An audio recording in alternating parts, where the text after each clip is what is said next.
ਗਏ ਵਿੱਚ ਪਰਦੇਸਾਂ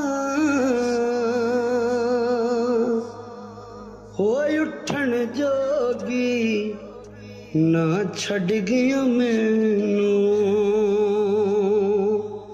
ਹੋ